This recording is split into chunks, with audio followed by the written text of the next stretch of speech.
Watch this.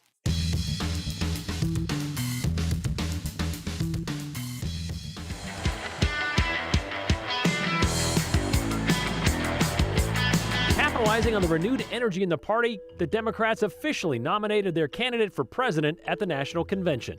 And of course, Idaho's own members were in the House and on the floor. You know, you have to keep your head on a swivel to keep track of all the lawsuits Idaho's laws have garnered. Today, it was gender-affirming care for minors having its day in the 9th District Court. We have another list where Idaho ranks near dead last, figuring out how someone died. It's a concern county coroners are trying to corner and asking for help from other elected leaders. Republicans ripped away our reproductive freedoms. The Idaho Democrats are mounting our comeback. For the first time in decades, we're running in every legislative district. We are not going back. And with that, over the soundtrack of the B-52s, Idaho's own Democratic delegates made it very public. They cast 27 votes for Kamala Harris to be the Democratic nominee for president. It's a ceremonial roll call since Harris was already technically named the nominee earlier this month. But you could see the shift in enthusiasm during the convention this week, not just with Idaho, but with the whole convention.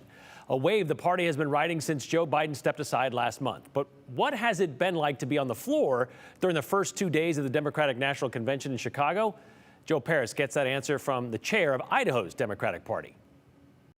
Idaho cast 27 votes for Kamala Harris. A bumpy road to this moment, but Idaho's delegation to the DNC helped solidify the nomination of Kamala Harris for president. It was a late night, and yet I am energized and invigorated, and that's the energy I feel all around this convention. The voice of Idaho's roll call vote, Representative Lauren Necochea, the chair of the Idaho Democratic Party. The overwhelming feelings are hope and joy, and hope is really our antidote to the doom and gloom we're getting from the other side. The DNC welcomed major players from the party, including President Joe Biden.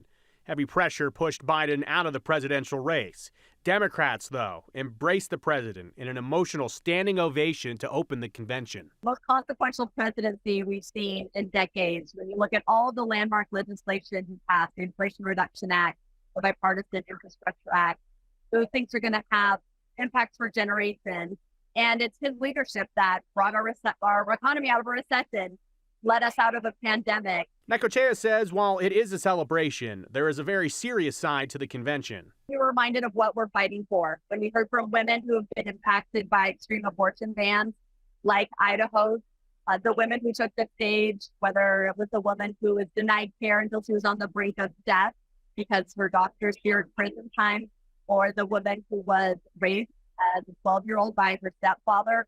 These are stories that can easily happen in Idaho today. Necochea says that the call to action from people like former President Barack Obama invigorates Democratic efforts in Idaho, one Necochea proudly announced to Chicago's United Center crowd. For the first time in decades, we're running in every legislative district. We're looking towards a brighter future for our state, and we're doing the work. And Idaho Democrats, everyday people, are stepping up all around the state to make that happen. The scene for Democrats in Idaho and across the country is a major shift from the unknowns of only a few weeks ago. I don't know if anyone could have predicted just how strong the groundswell of support would be. And it's really everyday Americans who are, expressing their enthusiasm, putting up funny and inspiring memes on the internet, and really kind of bringing us all together as a nation in this common purpose of defeating the doom and gloom. On the docket tonight, the DNC in Chicago, Vice Presidential hopeful Tim Walz will address the crowd at the United Center. And Brian, it's interesting to see the perspective from the Idaho Democrats after we heard from Republicans at their convention about a month ago. Yeah, I wanted to see what their emotion was like during that speech, especially for Biden. Got a little taste of that. But how much weight do these 27 votes carry at the Democratic National Convention? If you want to talk about it in a pure math sense, so Idaho, they cast 27 votes. There are over 4,000 in total. So if you divide, Yeah. it's less than 1% of all of those votes cast came from the state of Idaho, which isn't really a surprise. I will tell you, though, the party chair who you heard from, Lauren Necochea, she says that really that call to action in Idaho, specifically on reproductive rights, has made that trip a major success. Conversely, the Republican National Convention, Idaho's delegation of 32, I think is about 1.3% of the 2,300 or nearly 2,400 delegates there. So about the same. And it's based on population and how many people voted for a Democratic candidate in the last election. No other way you split it. We do, population-wise, Idaho is a small state, so that's the way it goes. That's it. All right, so we'll see. As you said, it continues tonight. Thank you very much, Joe.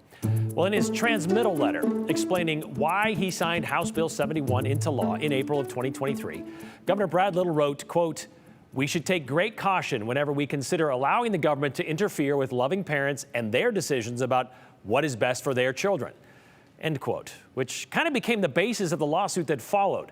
The Vulnerable Child Protective Act makes it illegal for Idaho doctors to provide puberty blockers or hormone therapies to teenagers who identify as transgender. It also outlaws gender-affirming surgeries for minors, but that's something that isn't even happening in Idaho anyway. The law was supposed to go into effect at the beginning of this year, but a lawsuit filed by 2 Idaho families who don't agree with the government making medical decisions for their children, well, that lawsuit would put it on pause temporarily because the U.S. Supreme Court, well, they allowed it to be enforced back in April, except for those 2 involved in the lawsuit. Their opinion, the U.S. Supreme Court's opinion, didn't address the constitutionality of the law, just the injunction. And that question would need to be answered first by the Ninth Circuit Court of Appeals in Seattle, who today heard arguments in Poe versus Labrador. And Aspen Shumpert listened in on those arguments this morning. And so I guess the question is, what point was each side trying to make? Yeah, Brian, it started with arguments from John Bursch, who's defending the state of Idaho. He says gender-affirming treatments are experimental and carry heavy risks. One of the judges pushed back, saying these treatments can be beneficial, specifically for people with gender dysphoria. The judge says the treatments can make them feel more comfortable and improve their mental health. Bursch defended the harm, and he says he can defend the harm, saying that that can come with these treatments, and also saying that the bad outweighs the good. Breast removal for a girl who has cancer versus one who wants to appear to look like a boy, very different reasons for that medical treatment. The defense then gave its statement. Chase Stargio, who is defending the Idaho families that sued, says the law forces kids and teens to live in a life untrue to how they identify, and that causes significant harm to them and their mental health. There is a young woman at the core of this case, and she, like many other individuals, experienced tremendous life-saving benefit from this treatment, and the district court made factual findings to that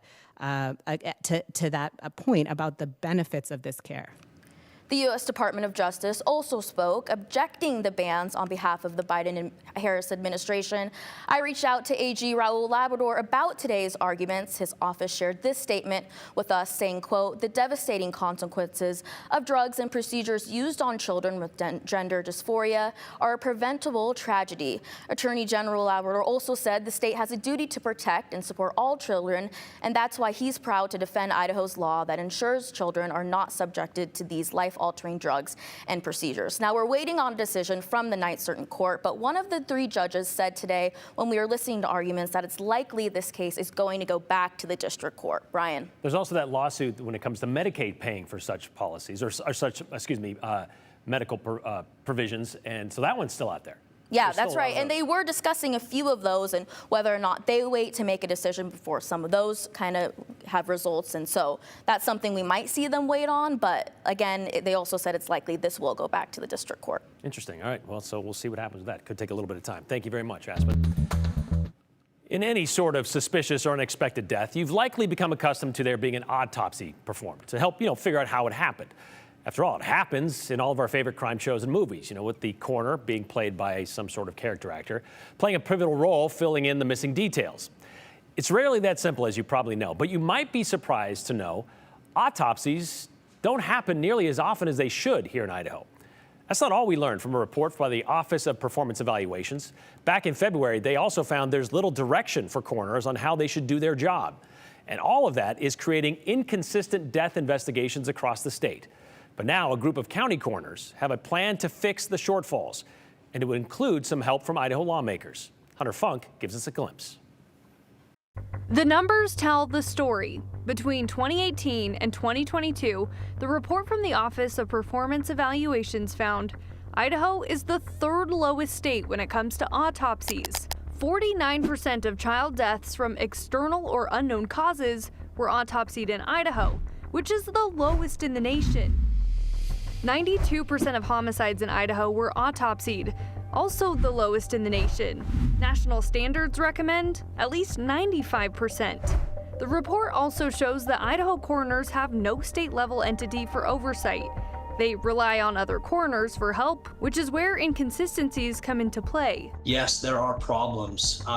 There's challenges as far as trying to build the correct system, make it better. Bannock County Coroner Tory Danner is the first vice president of the Idaho State Association of County Coroners. He gave an overview of the report to the Joint Legislative Oversight Committee. We want to make it so it's level across the board, that everybody's operating the same way. We're all investigating the same way. We all have similar education. Danner says over the summer, he, along with legislators, met to address the issues found in the report. His biggest concern? Making sure every coroner keeps getting their certifications. Because I believe that if you have higher education, you have higher ability to provide better services and care. Another concern? How broad the Idaho Code is. It doesn't define who should be certifying deaths between coroners and medical personnel. It also doesn't define the responsibilities of law enforcement and coroners in a death investigation.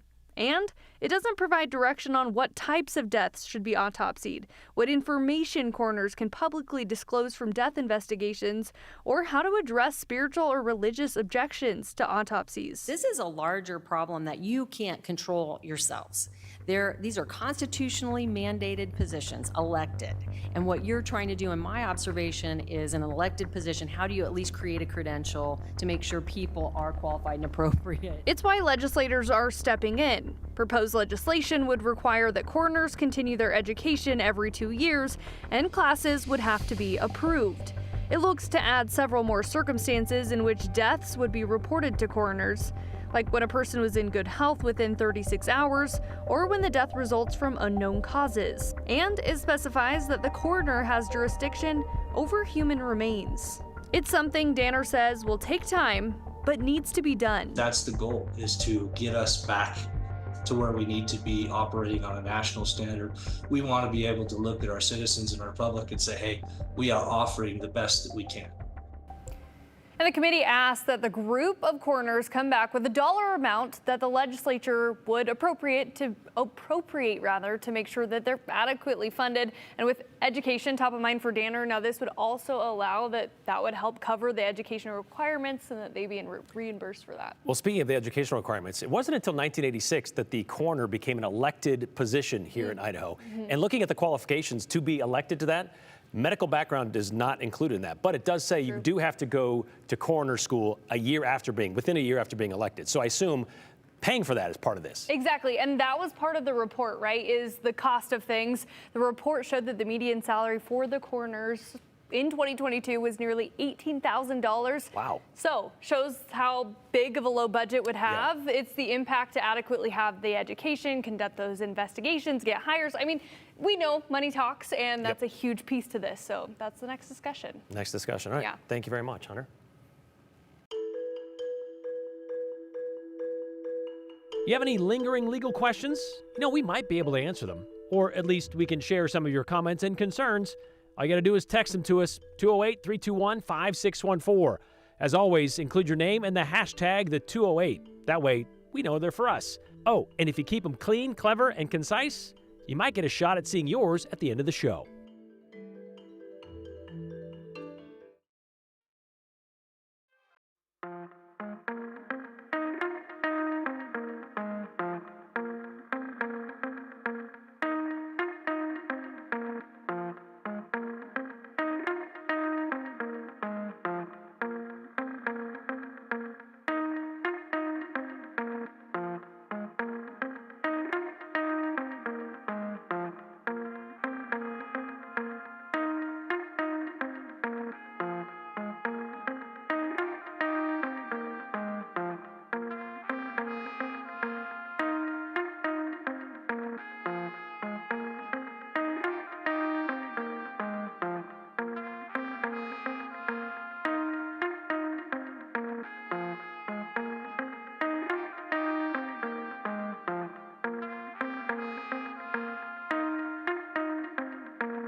You know, there are 20 states that explicitly prohibit raw milk, but Idaho is not one of them, thanks to what happened last year in the legislature. Now, 18 people are sick from raw milk out of an eastern Idaho dairy.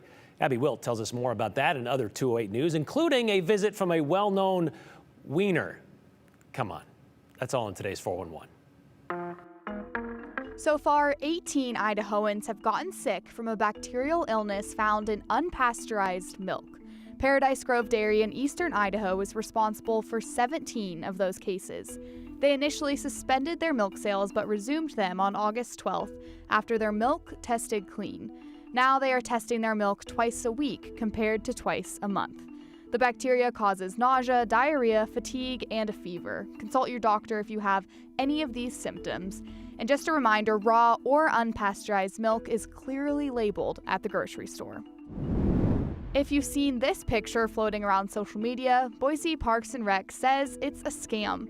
Scammers are asking for a $50 entrance fee for the Fall Arts and Crafts Show, scheduled on the same day and place as Art in the Park. Remember, the Boise Art Museum organizes Art in the Park, which is free for everyone. Their official event information is on their webpage. The official dedication ceremony for the University of Idaho Vandal Healing Garden and Memorial is today. The unveiling is at 5:30 Mountain Time at the garden located on McLean Field. The garden was built by students from the College of Art and Architecture, and it's dedicated to the 4 University of Idaho students who were killed inside their house on November 2022, as well as all students who died before making it to graduation. World-class golfers are in town for the 35th annual Albertsons Boise Open Golf Tournament this week. The tournament runs tomorrow through Sunday at the Hillcrest Country Club. In their 35-year history, the event has raised $36 million for local charities. This year's concert lineup includes John Party, Daryl Hall, and the Goo Goo Dolls. 100% of ticket sales are donated to local charities, but sadly, concert tickets are sold out. Hot Dog, the iconic Wienermobile, is gracing Idaho with its presence this week. They're making their Gem State pit stop tomorrow through Sunday. If you're in Boise, you'll see the large hot dog stopping at Albertsons stores, so be on the lookout for the giant wiener. And that's the 411 on the 208. I'm Abby Wilt.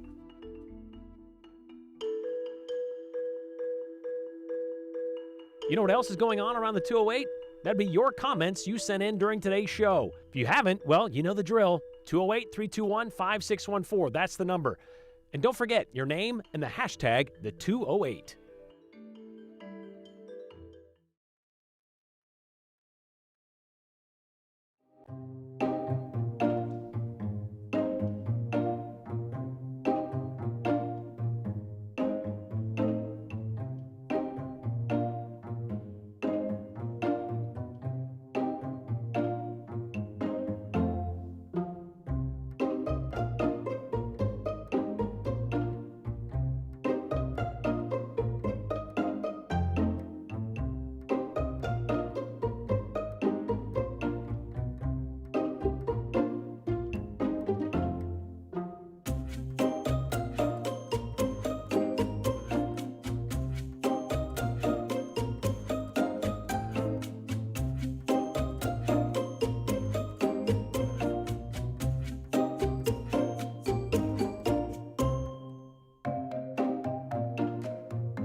Well, let's start out with the 10-day temperature trend. Talk a little bit about the 30-day forecast, which is saying just above average temperatures. And that's kind of what we're looking at here, because this gets us through next week and almost right through the end of August and starting in the month of September. Average temperatures about the first part of September are in the mid-80s. So if you have a day that's 7 degrees, say, way above average, which is a lot, that's 92 degrees. So I think in the first couple of weeks of September, we're going to see temperatures like we're seeing here for the next 10 days. It doesn't mean that we won't see a 100-degree day, but the likelihood is not as big, especially as you hit into September. So right now, we're seeing these temperatures in the 80s, lower 90s. Every once in a while, they really fall. I think that's what we're going to be seeing for about the next month in the way of some of these temperatures. Overnight low temperatures, well, they're going to be getting down fairly cool. And I got to tell you, Sunday morning, that's going to be awakening. If you get up early or get outside, you're going to notice that one. Temperature down to 51 degrees, as some of the lows are going to be transporting from the 70s to the 60s down into the 50s as we look over the next couple of weeks. So this is Highway 93 and the Perrine Bridge. As you can see in Twin Falls, look at the blue skies there. And then as you look at Tamarack during the day, they had some high clouds move through, but they also had some sunshine as well. Now still in Stanley, but the smoke is still around there. Yeah, from some of the area fires, as you notice that. So that's our picture from today. However, when you take a look at Sun Valley, skies are fairly clear there at this particular time. So in the mountains, your temperatures are in the 70s. 85 degrees is the high temperature in Boise. 83 degrees for the high in Twin Falls. And when we're looking at the air quality at this particular point, it's not bad. It's really not bad. It's in the green, which is good category for many spots, even north around Cascade and McCall. Yellow for Mountain Home and Twin Falls. You can see in Idaho City is yellow, and then red up for Garden Valley and Smith's Ferry and some of those spots where they've really had the smoke in most of those areas. And Sun Valley, which we saw looked very good, happens to have good air quality. So the latest satellite and radar shows the clear skies for right now, but changing toward the weekend. Here's the storm system starting to push through. That's going to be coming in from the northwest, not until about Friday night into Saturday. So for now, you're still looking at temperatures that will be into the lower 90s for the Magic Valley. Tomorrow will be one of the hotter days that we'll have for quite some time, actually. And even in the mountains, most of your high temperatures will be into the lower 80s or so. Down here in valley locations, look for temps in the mid 90s tomorrow to the west end. 96 for Boise. And that will be, at this point, what appears to be a very hot day is temperatures between 92 to 96 degrees. As you look at the next 7 days, you see Thursday at 96, so there's your hot day. Friday comes down to 86. Look at this for the weekend. Now, you possibly could have a few showers around, some thunderstorms that could begin around midnight or early into Saturday morning and continue with some light showers into early Monday morning. So there's a big change that's going to be taking place. And as you look at Tuesday and Wednesday, temperatures again back into the lower to upper 80s.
Hi, welcome back to the final segment of today's 208. This comment from Sheila, more like questions, I guess, from Sheila. AG Labrador says the state has a duty to protect all Idaho children. What about the kids whose parents let them die because they refused to allow medical intervention? Who is protecting them in Idaho? Yes, we do have a faith healers law in Idaho that allows parents to deny medical attention, even in an emergency, to their kids based on their religious beliefs. One just needs to drive by the new Ada County Coroner's Office to know where the money is going, says Gary in Boise. Well, some might argue, too, that they've kind of needed a new building. COVID kind of showed that they were lacking in that regard, probably. Does Idaho have medical examiners? Asked Jack in Boise. No, they do not. And part of this that they talked about in the legislature last year, but implementing that would be too cost prohibitive, which leads to Linda's question, why is coroner an elected position? It doesn't make any sense to me. Back in 1986, they made this a law that every 4 years it would be an elected position. And one might argue that the reason they did that was maybe to add, I guess, a political position under a certain, I don't know, party to make it seem like they're bumping their stats. We'll see you tomorrow.